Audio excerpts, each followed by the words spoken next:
Good morning students, this is your science class. कल हम लोगों ने स्ट्रिंग लेंथ के बारे में पढ़ा था कि स्ट्रिंग लेंथ से हम लोग डिफरेंट चीज़ों को मेजर कर सकते हैं। चलो आज आगे देखते हैं।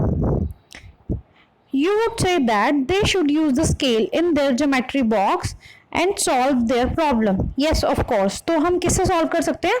हमारे ज्योमेट्री बॉक्स में जो स्केल है, स्केल भी किस लिए यूज होता है कि हम चीज़ों को मेजर कर सकते हैं कि उनकी लेंथ कितनी है। Bujo has been reading about the way people used to measure distances before such standard scales were made, and he was been trying to follow different methods of measuring distances. तो पहले क्या होता था कि हमारे पास scales वगैरह नहीं होते थे, तो बूजो ये जानने की कोशिश कर रहा है कि जब हमारे पास स्केल नहीं थे तो हम लोग जो डिस्टेंसेस हैं, जो लेंथ है, वो कैसे मेजर करते थे। There are so many occasions when we come across a need to measure length and distances.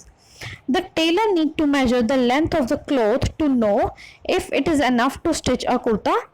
तो हमें बहुत सारी जगह ऐसी होती हैं जहाँ पे हमें क्या करना होता है, लेंथ या डिस्टेंसेस को पहले से मेजर करना होता है। तो हम मेजर करने के लिए क्या करेंगे, ऐसी कौन कौन सी जगहें हैं जहाँ हमें इन चीज़ों को मेजर करना पड़ता है। जैसे कि मान लो हमें कुछ स्टिच कराना है, मान लो कुर्ता सिलाना है हमें, तो हम लोग क्या करते हैं, टेलर क्या करते हैं, सबसे पहले तो वो कपड़े को चेक करेंगे कि ये कुर्ता बन पाएगा या नहीं बन पाएगा। तो वो क्या करेंगे, उसकी लेंथ को मेजर करेंगे। A carpenter needs to measure the height and width of a cupboard to know how much wood he would need to make its door. तो जो कारपेंटर हैं वो क्या करते हैं, अगर उन्होंने कुछ अलमीरा या डोर वगैरह बनाने हैं तो सबसे पहले क्या करते हैं, उस जगह की हाइट और विड्थ मेजर करते हैं। किस लिए मेजर करते हैं कि कितनी लकड़ी चाहिए होगी, उसके लिए कितना वुड रिक्वायरमेंट होगी। The farmer need to know the length and width और the area of his land to know how much seed he can sow and how much water would be needed for his crops. तो farmers क्या करते हैं, सबसे पहले उनको जो उनका एरिया है, जो उनके खेत हैं, उन्हें क्या करेंगे, लेंथ और ब्रेड्थ उनकी मेजर करके रखनी पड़ेगी। किस लिए, ताकि उन्हें कितने बीज चाहिए ताकि वो बो सकें, और उन्हें कितना पानी चाहिए होगा जो वो अपने खेतों में डाल सकें। तो इन सब चीज़ जगहों पे हमें क्या करना होता है, हमें लेंथ या डिस्टेंसेस क्या करने होते हैं, मेजर करके रखने होते हैं। Suppose you are asked how tall are you, you would tell the length of a straight line from top of your head to the heel of your feet. How long is this broom? How wide is this desk? How far is it from Delhi to Lucknow?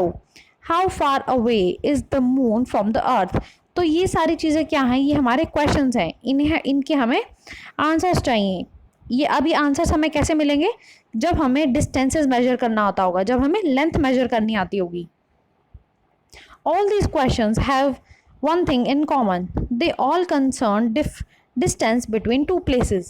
तो हमें क्या चाहिए होगा, इनका सबका distance चाहिए होगा।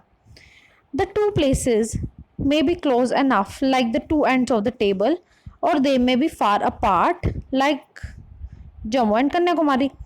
तो जो दो प्लेसेस हैं वो बहुत पास पास भी हो सकते हैं, बहुत दूर दूर भी हो सकते हैं। पास कितने होंगे, मान लो एक छोटी सी टेबल है, उसका एक सिरे से दूसरे सिरे तक इतना छोटा डिस्टेंस भी हो सकता है, या फिर बहुत ज़्यादा डिस्टेंस भी हो सकता है। कैसे, जम्मू से लेके कन्याकुमारी तक, मतलब पूरा इंडिया कवर हो जाएगा, तो इतना ज़्यादा डिस्टेंस भी हो सकता है। Let us do a few measurements to see what exactly we need to do when we measure the distance और length। तो अब हम आगे देखेंगे कि हम इन सब चीज़ों को मेजर कैसे करते हैं। ठीक है, तो हमारा नेक्स्ट टॉपिक है सम मेजरमेंट्स। तो हम दो एक्टिविटी करते हैं आज इसमें। एक्टिविटी फर्स्ट है work in groups and each of you do this activity one by one using your feet as a unit of length. Measure the length and breadth of the classroom. It is possible that while measuring these, you may find some parts remain to be measured as it remains to be measured as it is smaller than your foot. Use a string to measure the length of the part of your foot as you did before. हमें क्या करना है, अब कुछ बच्चों ने क्या करना है, क्लासरूम में खड़े हो जाना है और अपने पैरों से चल चल के देखना है। जैसे हम बचपन में खेलते होते थे ना, एक पैर के आगे दूसरा पैर, फिर दूसरे पैर के आगे पहला वाला पैर। तो इस तरह से हमें फुट बाय फुट क्या करना है, पूरी क्लास को मेजर करना है। अब सारे बच्चे ऐसे करेंगे। अब कुछ बच्चों के पैर छोटे होंगे, कुछ बच्चों के पैर बड़े होंगे। तो हो सकता है कुछ बच्चे जब क्लासरूम को नाप रहे होंगे तो वो पूरा क्लासरूम सही से नाप लेंगे, पूरे पूरे फुट से आ जाएगा उनका। पर कुछ बच्चों का फिट ऐसे होगा कि आप पूरा फुट नहीं रख पाओगे, थोड़ी सी जगह बच जाएगी। तो जब जगह बच जाएगी तो आप लोग क्या करोगे, उसको स्ट्रिंग लेंथ से मेजर करोगे। स्ट्रिंग लेंथ क्या होती थी, हम लोगों ने पिछली क्लास में पढ़ा था, कल पढ़ा था हमने स्ट्रिंग लेंथ क्या होती है। ठीक है, तो ये एक्टिविटी फर्स्ट है आपकी। अब जो जो भी चीज़ें आएंगी ना वो आपने इस टेबल में फिल करनी है। कौन कौन से स्टूडेंट कर रहे हैं, लेंथ और ब्रेड्थ कितनी है क्लासरूम की। ठीक है, आपने पैरों से नापना है उसको। आपने फर्स्ट एक्टिविटी तो आपने ये वाली करनी है। अब एक और सेकंड एक्टिविटी है ऐसी ही, एक्टिविटी 2 देखो। Work in a group and each of you see your hand span as a unit to measure the width of the table और a desk in the classroom. अब जो आपकी क्लासरूम में table होती हैं और जिस पे आप बैठते हैं, जो डेस्क होते हैं, उन्हें क्या करना है आप लोगों ने हाथ से मेजर करना है। जैसे इस तरह करते हैं ना हम लोग, तो इसको भी हाथ से मेजर करना है। अब हो सकता है कि कुछ डिस्टेंस इतना बच जाए जो आपका हाथ पूरा कवर नहीं कर पा रहा, थोड़ा सा ऐसा हो सकता है बच जाएगा, तो आप लोगों ने क्या करना है, उसको भी स्ट्रिंग लेंथ से मेजर करना है। Here too you may find that you need string length equal to your hand span and then fractions of the string length to make the measurements. Recall odd observations in table 10.2. अब first वाली observation को हमने क्या किया था, 10.1 में fill किया था। अब ये सेकेंड एक्टिविटी की मेजरमेंट्स को हम 10.2 टेबल में फिल करेंगे। ठीक है, क्या क्या फिल करना है, हु मेजर्ड, ठीक है, स्टूडेंट का नेम लिखना है, और नंबर ऑफ हैंड स्पैन, और जैसे कितने हाथ, ऐसे कितने हाथों में हम नाप पाए। जैसे ये एक हो गया, अब फिर एक और आगे जाएंगे तो 2 हो जाएंगे। ठीक है, तो फिर कितने हैंड स्पैन हुए ये, तो ये हमने इन टेबल्स में फिल करना है।